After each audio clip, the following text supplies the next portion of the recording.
Hi guys, welcome back to the Talk of Fashion, and here as always Michele Zeni talking with you about fashion. Today we're going to look at the highlights of 2018 in fashion, what has happened on the business side, on the creative side, and just in general what's going on, what's the tea in fashion in 2018.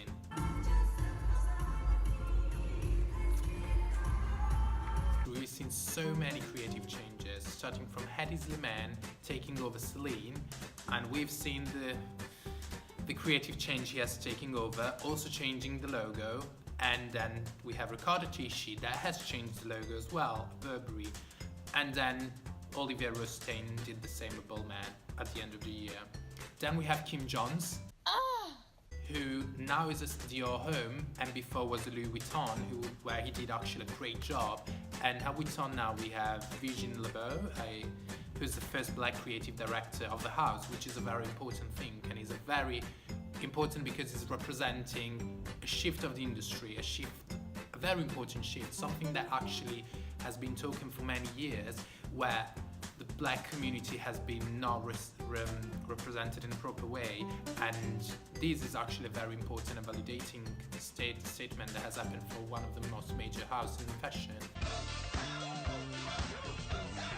Then we've seen so many fashion designers taking the fur-free direction and also the exotic skin direction, like Chanel at the end of the year, who decided to go completely free of exotic skins. After that, the fur-free, we've seen in 2017 Gucci or Michael Kors, they taken this important decision, and now we have brands like Versace, Burberry, Coach, Diane von Furstenberg that actually decided to take over the same ideal, and I think it's very important to understand where these people are coming from and why they're doing such a thing, because even John Galliano, for instance, who at Dior has done so many pieces, if we look at all the collection he has made when he was working for Dior and his own label, he was working with that material a lot.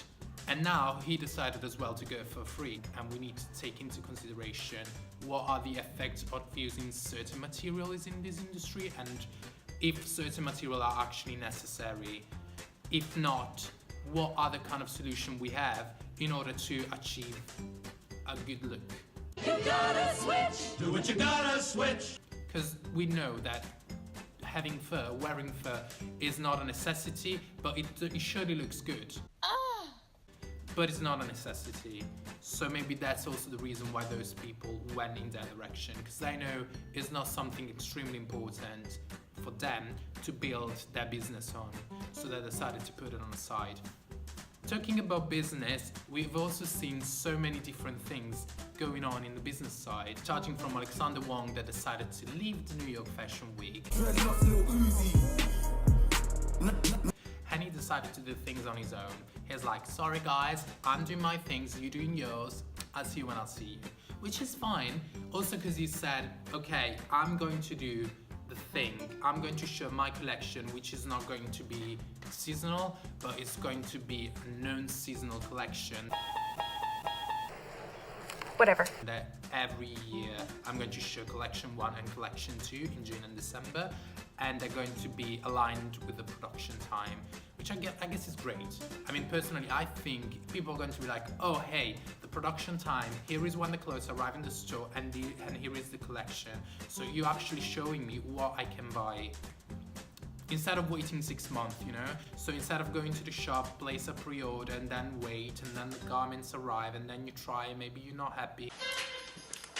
Throw away a couple of years here, a couple of years there. I mean, let's be real. We want to have the thing faster, but we have to think. So how do we think in order to get things right? And this is a very clever move that Alexander Wang has decided to take. Yes, Mama boots the house down for your nerves work. The big news of the year has been Versace bought from Michael Kors in this like billionaire, $2 billion deal, whatever thing. We know this is going to affect the brand. We still don't know how, because it's very important to consider that Michael Kors is a very different kind of holding compared to the one that Versace was before. And we don't know how Versace is going to take over and who's going to push that brand forward and how Versace is going to move into new market into 2019. And after that we have the huge scandal that has taken over Dolce Gabbana from after the Shanghai show that never took place. They've been very inconsistent in that campaign, and they wanted to be funny when it actually came across racist. So my personal message is think twice before doing a thing. It's very important to consider the audience and to consider who you're dealing with, in the sense that if you're representing an ethnicity or a culture which is not yours, you need to be aware of what you're doing. And yes, being funny is a great thing to do it, but you don't need to be disrespectful, which this is the problem. And after that has been everything is trampled down, and Net-a-Porter decided to not sell and to drop the brand out of the Chinese language sites. Garage Magazine decided to not advertise them anymore. And I think this is very important. We need to step up for people and for the community, and if there is an injustice, we need to say no. This is not right. And this is what has happened for Dolce & Gabbana. So guys, let me know what you think, and comments below.